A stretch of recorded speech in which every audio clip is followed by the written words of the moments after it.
We're going to kind of change pace now a little bit in talking about sequences and series. When you're dealing with sequences and series, basically there's three types that you can deal with. And we're going to look at the first type. It's called an arithmetic sequence. The other two types I'll just go ahead and mention are geometric, and then you have one that is neither. It's neither arithmetic or geometric.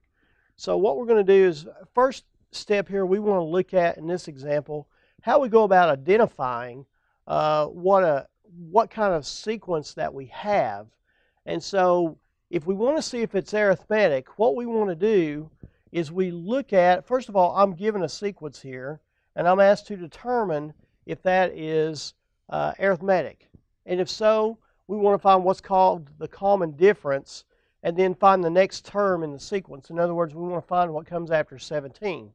So the way we determine it, we want to see if it has what's called a common difference. So I'm going to write out the sequence this way to kind of spread it out a little bit to help us here. And what I want to do to find a common difference, what I do is I go to the second term here, and I'm going to take it and I'm going to subtract off the first term, which is -3. Well, remember when I have a negative, that always means a positive. So I'm going to have 2 plus 3, which is 5. Now, common difference means it has the same difference between each term. And if it has that or satisfies that condition, then it is an arithmetic sequence. So now let's go to the next term, 7. And we'll subtract off the previous term, 2. And if we do that, that's also 5. So the common difference there is 5 as well. Then I want to go to the next term, 12.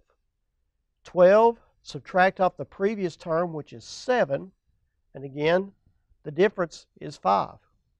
Well, let's go to the last term that we have that's listed here, 17. We're going to take 17, subtract off the previous term, which was 12. And again, we have a difference of 5. So therefore, we do have a common difference, D, of 5. And so therefore, we can say, and I'm going to use a little geometric notation. When we're doing proofs in geometry, we use that notation. That means therefore, or to sum things up.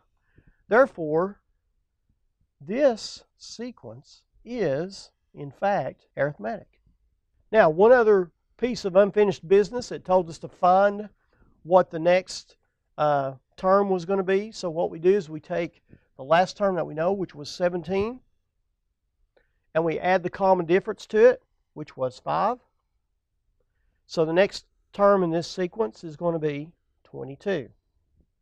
So that's how you find the next term. You just add the common difference to the term that you have, and that'll take you to the next term.